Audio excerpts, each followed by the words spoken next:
안녕하십니까. 암호화폐 정보를 전달해 드리는 닥터 비트맨입니다. 네, 평일의 시작 월요일도 슬슬 마무리되고 있습니다. 어떻게 오늘 하루 잘 보내고 계신가요? 이 주말을 끝내고 맞이한 월요일 힘드셨을 텐데 오늘 하루도 너무나 고생 많으셨습니다. 최근 지속되고 있는 시장의 하락 속에도 상승 기세는 현재 크게 죽지 않은 것으로 분석이 됩니다. 지난 1월 비트코인 가격과 비교하였을 때 상당히 높게 상승한 것을 확인할 수가 있는데요. 일단은 코인 마켓캡에서 메이저 탑10 코인들 먼저 한번 살펴보도록 하겠습니다. 일단 시가총액 1위 비트코인의 경우는 전날과 크게 다르지 않습니다. 0.02% 하락한 26,900달러대를 나타내고 있으며 이외에 이더리움은 0.14% 상승한 1,800달러대를 나타내고 있습니다. 6위의 XRP는 0.17% 상승한 0.42달러대를 나타내고 있는데요. 비트코인의 더미넌스, 이더리움의 더미넌스 각각 한번 살펴보게 되면 46.3%, 19.7%를 나타내고 있습니다. 그렇다면 과연 선물 투자자분들은 현재 포지션 어떻게 나누고 있는지 롱숏 비율 한번 확인해 보도록 하겠습니다. 네, 일단 비트코인을 먼저 보겠습니다. 네, 비트코인의 경우는 숏 포지션이 57%로 우위를 점하고 있습니다. 이더리움의 경우는 숏 포지션이 51%, XRP를 볼까요? 네, XRP의 경우도 숏 포지션이 51%로 우위를 점하고 있는데요. 네, 달러 인덱스를 보게 되면 전날과 크게 다르지 않은 모습, 환율의 경우는 전날 대비 1%가량 상승한 모습을 보여주고 있습니다. 네, 이제 얼마 전 최근 미국 연준에서 이제 추가 금리 인상을 시사하는 목소리가 나오게 되었습니다. 10일 연준에 따르면 미셸 보우먼 연준 이사가 독일 프랑크푸르트에서 ECB 유럽중앙은행 주최로 열린 금융 시스템에 관한 연례 심포지엄에서 이 물가 상승률이 계속 높고 노동시장이 긴축적일 경우 추가적인 통화정책 긴축이 적절할 것이다 라고 말하게 되었는데, 이런 언급은 연준의 앞으로 기준금리를 동결할 것이란 기대가 높아지는 가운데 나온 것이죠.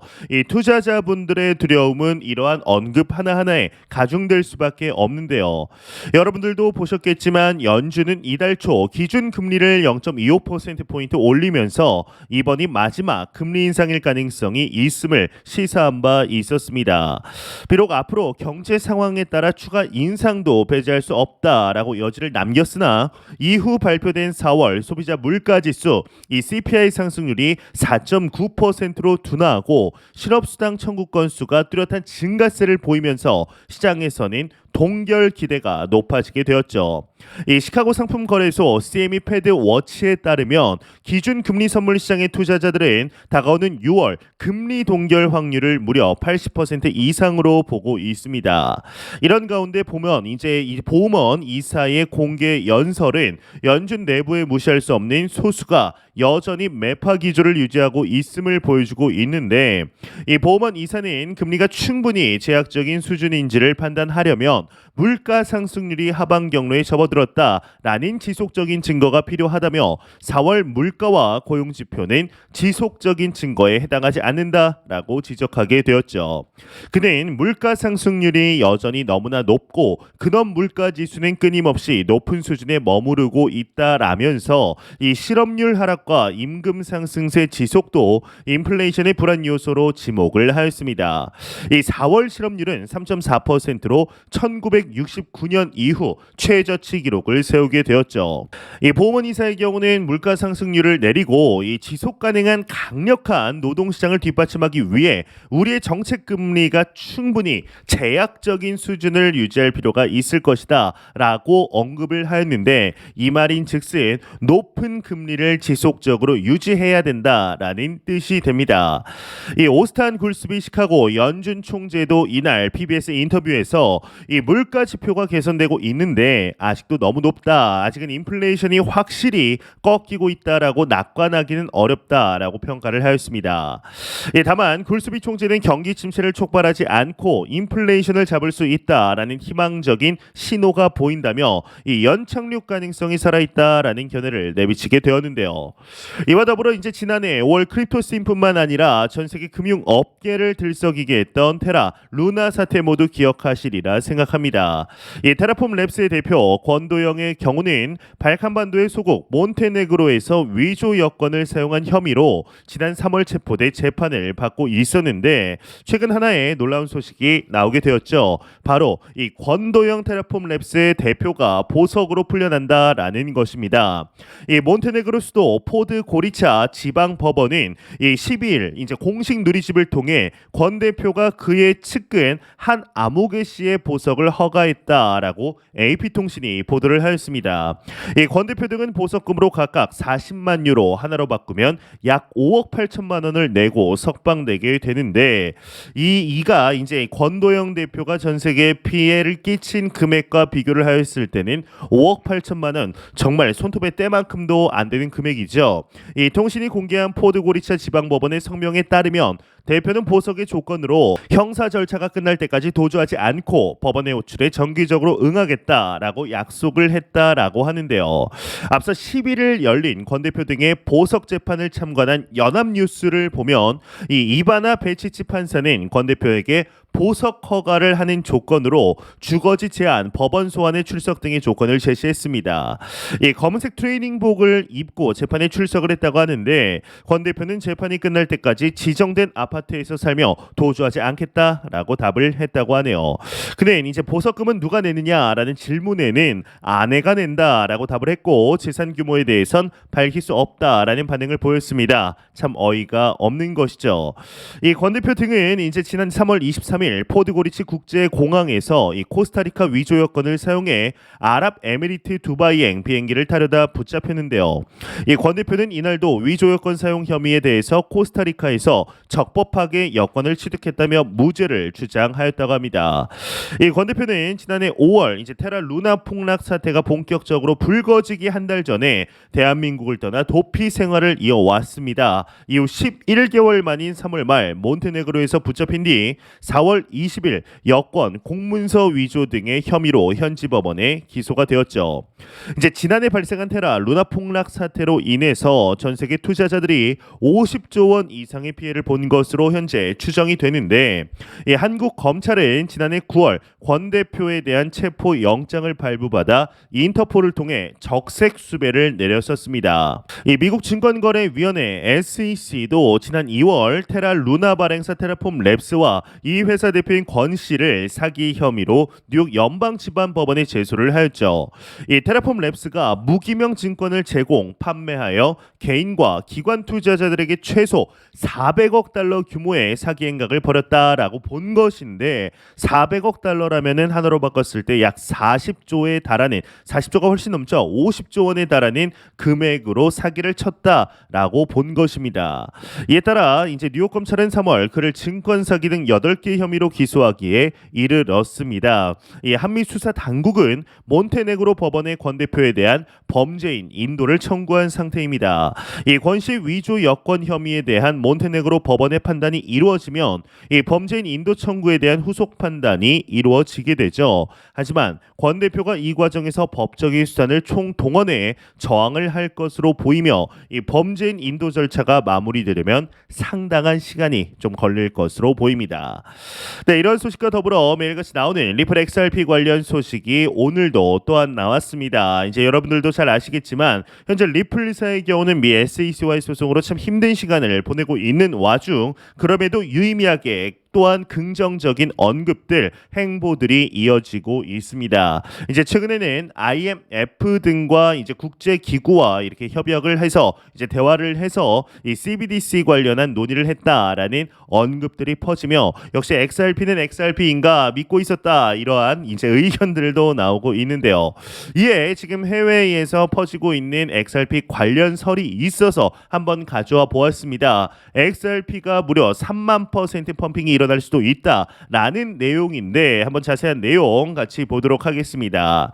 네, 지금 보시는 이 사이트는 외국의 한 블로거의 글입니다. 일단 영어로 되어 있어서 한국어로 한번 바꿔보도록 하겠습니다. 네, 구글 이 번역을 쓰는 거다 보니까 이제 보다 보면은 다소 좀 문맥상 매끄럽지 않은 부분이 있을 수도 있는데 일단 내용을 보면 과거 데이터를 보게 되면 XRP가 3만%를 이제 상승할 수도 있다라는 이야기입니다. 이제 작성자는 엘버트 브라운이라는 분인데요. 이게 5월 13일 이제 얼마 전에 한 이틀 전인가요? 올라온 글입니다. 한번 내용을 보도록 하겠습니다. XRP는 처음부터 가우시안 채널 위에 여러 개의 클로즈를 등록하여 베어 시장 즉 하락장의 종말을 맞이했다. 하락장이 끝났다라는 것이죠. 이제 가우시안 채널이라는 것도 밑에 나오는데 한번 보도록 하겠습니다.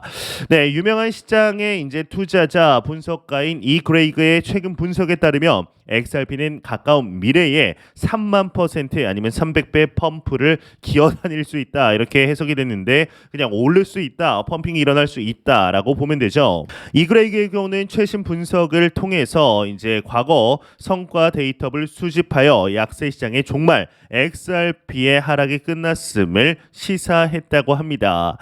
이제 이 그레이그에 따르면 XRP는 일반적으로 가우시안 채널 위에 여러 개의 클로즈를 등록하여 이 베어 마켓 약세장을 종료했다고 하는데 패턴은 2번 관찰되었으며 매번 자산에 대한 인상적인 지표를 시작하기 전에 대규모 덤프로 이어졌다. 즉 이제 대규모 상승이 이루어지기 전에 하락이 있었다라고 하는 것이죠. 이제 가우시안 채널의 경우는 시장을 분석하고 자산 가격의 추세를 식별하는 데 사용이 된다라고 합니다. 이 지연으로 인해 발생할 수 있는 다른 추세 지표와 달리 이 가우시안 채널은 과거 가격 데이터를 기반으로 통계 계산으로 사용하여 현재 가격을 중심으로 이루어지기 때문에 정확도가 높다라는 이야기를 하고 있습니다. 이 그레이그는 이제 2017년에 XRP가 가우시안 채널 위에서 여러 차례 저항을 맞았고 올해 후반에 30%의 대규모 덤프를 겪었다. 그러나 덤프 후에 120일이 지난 2017년 말부터 2018년 1월까지 무려 3만69%의 평가를 받는 대규모 랠리에 착수했다. 그리고 2020년 후반에도 가우시안 채널 위에서 여러 차례 폐쇄 저항을 맞은 것으로 목격을 했고 그 결과 14.80%의 덤프 하락이 발생을 했는데 이 덤프 후에 XRP 채널 위로 다시 이제 저항을 맞고 뚫는데 75일이 걸렸고 2021년 1월에 또 다른 랠리가 발생을 했다라고 이야기를 하였습니다. 이 그레이그에 따르면 이제 이 XRP가 이 주기를 다시 한번 반복하려고 한다라고 하는데 2번 똑같은 것이 있었고 이번에 3번째 시그널이 떴다라는 것이죠. 이제 이 그레이그는 XRP가 2020년에 관찰된 것보다 더 큰 덤프를 했다라는 사실에 주목을 했다. 그는 자산이 75일 이상 약세 추세를 유지할 가능성이 있다라고 주장을 했는데 이것이 이번에 XRP 랠리를 준비하는데 더 오랜 시간이 걸릴 수도 있지만 궁극적으로 상승할 것이다라고 하는 것이죠. 그렇다면 이 그레이그 크립토의 이제 트위터를 한번 들어가 보도록 하겠습니다. 네, 지금 보시게 되면은 이렇게 있습니다. ABC 이렇게 ABC가 있는데 한번 내용을 다시 보겠습니다. 이제 전반적인 내용은 앞서 말씀드린 것과 거의 유사하게 흘러가는데요. 케이스 A 멀티플 클로스가 이제 가우시안 채널 위에 있을 때 덤프가 30.50% 일어났는데 이후에 XRP가 120일이 지난 후에 다시 한번 이 닫은 채널 위로 뚫었고 그 다음에 펌핑이 발생을 했다. 케이스 B, 네 여기 보이시는 이 케이스 B를 한번 보시게 되면은 설명을 보겠습니다. 이 멀티플 클로스가 가우시안 위 채널에 있을 때 덤프가 14.80% 일어났지만 이제 75일 후에 이렇게 다시 한번 뚫었을 때는 더 높은 상승세가 일어났다. 그리고 지금 이제 세 번째 시그널이 왔기 때문에 추가적인 펌핑이 일어날 가능성이 상당히 높다라고 보고 있습니다. 여기 A 이후에 엄청난 상승세가 있었고 B 이후에는 A만큼은 아니지만 상승세가 있었기 때문에 이번에 C 똑같은 시그널이 발생을 했고 이후 높은 상승세가 있을 가능성이 상당히 농후하다라고 분석을 한 것입니다. 있습니다. 현재 많은 XRP 투자자분들이 에이 뭐 이게 말이 되냐, XRP는 역시 리또 속이다, 200원 300원이 잘 어울린다, 지금 가격도 비싸다라고 하시는 분들도 있습니다. 그렇게 말씀하시는 마음 충분히 이해를 하죠. 예, 못하는 사람은 아마 없을 것입니다. 여태까지 소송도 끝난다, 뭐 작년 말에 끝난다부터 시작을 해서 2월 3월 4월 5월 계속 미루어지고 끝도 나지 않고 가격도 전고점 전혀 도달하지 못한 거의 유일한 메이저 코인이죠. 리또 속소리 듣는 거 너무나 자연스럽습니다. 하지만 과연 XRP가 이 가격을 계속해서 유지할지, 지금의 수준에서 더 이상 성장하지 않을지에 대해서는 넌센스인 것이 사실인데요. 과연 XRP의 가격이 이그레이그 크립토의 언급처럼 대규모 펌핑이 일어날 것인지 한번 충분히 지켜볼 만하지 않나라는 생각이 듭니다. 안 보고 가면 섭섭하겠죠. 마지막 크립토 공포 탐욕 지수입니다. 이제 전날과 동일합니다. 1포인트도 바뀌지 않았고 48포인트로 여전히 중립 단계를 나타내고 있습니다. 이 지수는 0이면 공포, 100이면 낙관을 나타내게 되는데요. 네, 현재 이제 미국은 6월 1일에 집중을 하고 있는 것으로 보입니다. 미 의회가 이번에도 부채 상한선을 올려줄 것이라는 믿음에는 크게 이견이 없는데, 다만 이런 시스템이 과연 얼마나 지속될 수 있을지에 대해서는 다양한 의견이 존재합니다. 이 미국 달러의 기축 지위가 흔들리는 데는 사실 이런 미국의 무차별적인 달러 찍어내기도 영향을 끼치고 있습니다. 경기를 부양시키기 위해 미국은 계속해서 돈을 찍어내고 있죠. 이 황금알을 낳는 거위를 이제 미국만 가지고 있는 것입니다. 이러한 미국의 미국의 기축 지위를 계속해서 빼앗으려는 모습을 중국이 현재 보이고 있습니다. 아직은 금 보유량만 보더라도 미국에 턱없이 모자라지만 그나마 미국에 대항할 수 있는 힘을 가진 나라가 바로 중국입니다. 이 중국은 브릭스를 통해 반달러 진영을 구축 중에 있습니다. 그런데 이런 모든 싸움에는 결국 자국 통화를 기축으로 만들고 싶어하는 국가들의 욕심이 숨어 있습니다. 이 미국처럼 위기가 올 때마다 돈을 찍어낼 수 있는 시스템을 만들 수만 있다라면 그 국가는 세계 최강이 되겠죠. 지금은 화폐를 마음껏 찍어내면 자국 화폐의 평가절하로 경제가 큰 위기에 빠질 수 있는 것이 현실입니다. 반대로 미국은 돈을 이렇게까지 찍어내는데도 여전히 건재합니다. 이 안전자산이라는 이름으로 달러를 소유하고자 하는 사람들이 위기 때마다 늘어나죠. 달러만이 가지고 있는 공고한 지위인 것인데요. 이 제닛 옐런이 계속해서 위기를 조장하는 듯한 발언을 하고 있지만 결국 의회는 부채 한도를 올릴 것이고 미국은 또 아무렇지도 않다는 듯이 빚을 해결해 버릴 것입니다. 이것이 세계 경제를 움직이는 미국이 하고 있는 일이죠. 다만 이런 시스템이 과연 얼마나 지속될 수 있을지는 여전히 의문인데요. 이 한계가 올 때마다 미국이 달러를 찍어내는 시스템은 사실 상당히 안정적으로 돌아가고 있습니다. 달러가 이렇게까지 풀리는데도 여전히 안전자산으로 받아들여지면서 쓰레기가 돼버린 자국 화폐를 버리는 일들이 세계 곳곳에서 일어나고 있기 때문이죠. 이 세계 무역에도 달러는 안정적인 기축으로의 역할을 잘하고 있습니다. 굳이 달러를 밀어내고 혼란을 야기할 필요가 없는 것인데, 이 워렌 버핏은 이번 버크셔 해서웨이 주주총회에서 여전히 달러의 글로벌 영향력이 절대적이며 달러의 위상이 흔들리는 일은 없을 것이다 라고 말했습니다. 그만큼 사람들이 현재의 달러 시스템에 익숙해져 있다라는 뜻으로 풀이가 되죠. 익숙하니까 그 외의 달러의 지위에 도전하는 것들을 무시하는 것입니다. 비트코인은 위안화나 유로화로 비교할 때 기반도 없고 이번처럼 트랜잭션 처리에 트래픽이 걸리면 의심받기 일쑤입니다. 이 가격은 수시로 크게 변해서 과연 비트코인의 인플레이션 해칭 수단이자 디지털 금이라는 별명을 붙이는 것이 합당하느냐라는 비판도 자주 받는데요. 그런데 한 가지 놀라운 사실이 있습니다. 비트코인은 과거부터 엄청난 위기에 직면했었죠. 중국의 거래 차단, 채굴 금지, 블록당 담을 수 있는 데이터의 크기, 양자 컴퓨터 규제, 그리고 이번에는 네트워크 트래픽 문제에 이르기까지 그럴 때마다 그런데 곤두박질 쳤던 비트코인은 저점을 확인하고 다시금 회복하였습니다. 그것도 4년 반감기 주기로 꽤나 규칙적으로 오르게 되었죠. 여기에는 어떤 이유가 숨어 있을까요? 이 비트코인이 탈중앙화되어 있는 전 세계 어디로든 이동이 가능한 사실상 가장 안전한 디지털 머니라는 사실에 대중이 동의하고 있다라는 뜻이 됩니다. 이 위기가 닥치면 금을 보유해야 한다고 말합니다. 하지만 당장 약탈과 전쟁이 극심한 국가에서 개인이 금을 보유하는 일이 가능할까요?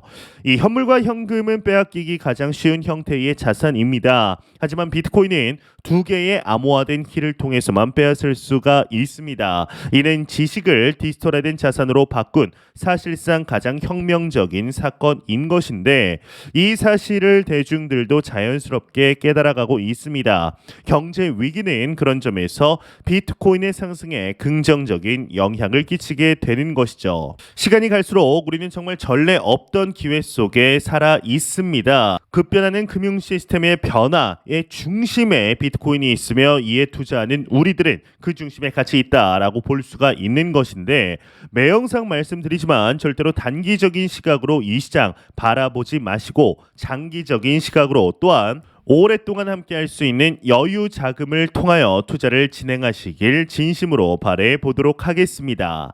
네, 제가 준비해온 소식 여기까지입니다. 영상이 도움이 되셨다면 구독과 좋아요 그리고 광고 한 편만 처음부터 끝까지 시청 부탁드립니다. 이 채널은 오직 광고 수익으로 운영이 되게 됩니다. 항상 영상 시청해 주시는 시청자분들, 구독자분들 너무나 감사드립니다. 오늘 남은 시간 잘 마무리하시길 바라면서 저는 더욱 도움이 되는 영상으로 찾아뵙도록 하겠습니다. 지금까지 닥터 비트맨이었습니다. 감사합니다.